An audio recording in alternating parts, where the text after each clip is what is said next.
Donc maintenant, c'est à Paul Chanzy, de nous expliquer quels bénéfices on peut tirer d'une peur bleue.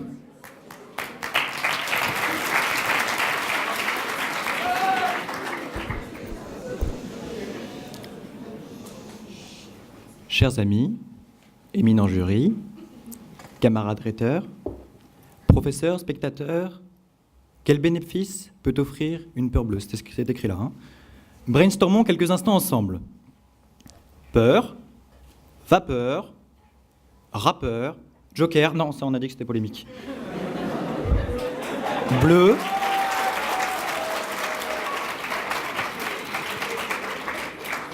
bleu, baleine bleue, planète bleue, carte bleue, corton bleu, c'est évident. Et enfin, bénéfice. Argent, gentillesse, faveur de toutes sortes. C'est somme toute assez plaisant. Érudit que je ne suis pas, j'ai commencé par examiner les réflexions de quelques grandes figures de ce monde à propos de cet étrange et complexe concept de peur. Aristote dit « La peur est le sentiment qui découle de l'anticipation du mal ». Booba déclare « J'ai peur du blédia, pas peur des hommes, j'écris à la Ilpa sur feuille de coca ».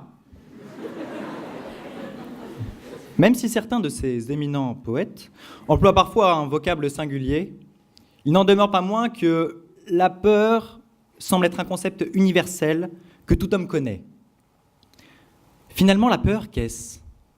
C'est une frayeur à l'idée ou à la vue d'un danger. C'est le petit frisson qui m'a traversé quand j'ai monté ces marches. C'est le grelottement du terminal qui s'apprête à passer son baccalauréat d'acrosport. Alors, pourquoi parler de peur bleue? Pourquoi identifier cette couleur à ce ressenti?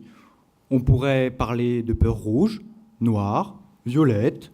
C'est une expression, la peur bleue, qui nous vient du 19e siècle. Voilà, la petite minute histoire, Madame Guillon. En 1854, il y a eu une grave épidémie de choléra en France. Je vous passe les détails, mais grosso modo, la maladie emportait les individus les plus costauds par la déshydratation de leur organisme. Ceci conférait au visage une cyanose, une coloration bleu violacée, d'où la peur bleue. Aujourd'hui, ce terme est entré dans le langage courant et désigne le paroxysme de la peur. Son degré le plus fort. Votre sang est glacé, votre gorge nouée, vous tremblez, pleurez, criez. Peu de bénéfices à première vue. Mais si, à toute chose, malheur est bon, alors on peut tirer des profits de tout cela. Quel bénéfice peut-on donc offrir une peur bleue? Peut donc offrir une peur bleue.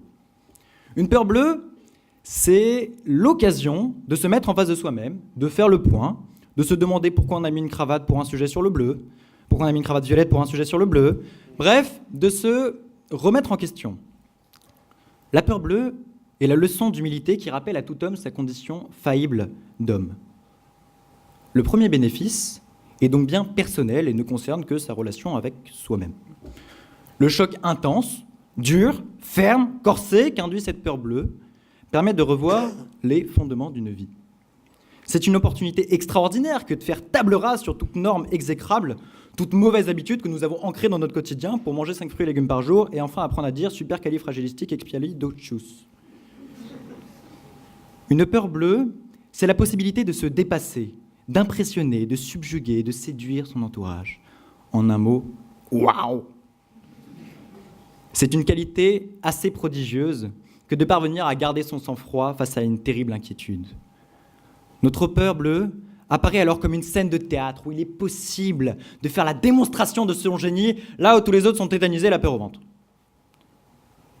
Le second bénéfice est financier. Entre Fort Boyard et Man vs Wild, il semble que les cris des demoiselles et damoiselles en détresse constituent un joli matelas de billets. Il y a tout un business qui s'est établi sur la peur, et oui. L'individu qui observe des aventuriers avaler toutes sortes de matières et de corps indéterminés est comme hypnotisé, subjugué par ce spectacle. Mais ces bénéfices est peut-être le moins intéressant, car très éphémère, ponctuel et matérialiste. Au fond, la peur a quelque chose de stimulant, grisant, excitant. La peur nous force à réagir, à envisager une foule de possibilités en un minimum de temps. La peur booste notre productivité. La peur révèle notre imagination. La peur bleue fait bien sûr tout cela, mais bien plus encore. La peur bleue fait de nous des êtres brillants, exceptionnels. La peur bleue, c'est un peu le gingembre de l'intellect. Mais à la question, quel bénéfice peut offrir une peur bleue, la vraie réponse est en fait aucune. La peur bleue n'offre rien. Elle invite à venir cueillir ses fruits que sont l'humilité, la gloire, le prestige, l'audace. Cela nécessite un effort, certes, mais après tout, nous sommes à Saint-Jean-de-Passy, labor et dilectio, excellence, rime avec dépassement de soi. De but en blanc, chers amis, retenons au moins cela, la peur bleue nous fait aller toujours plus haut, toujours plus loin, toujours plus fort.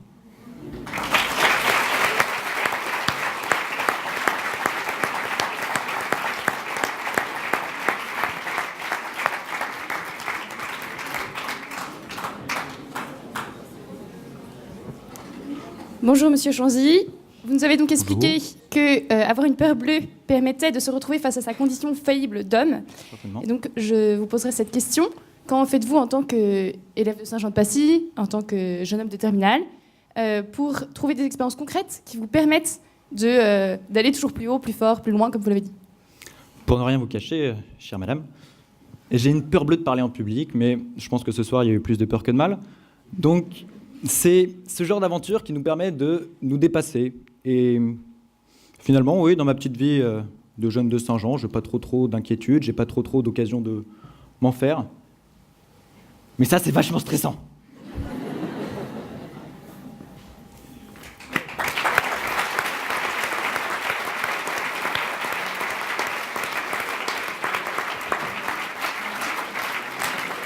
Merci beaucoup, Paul.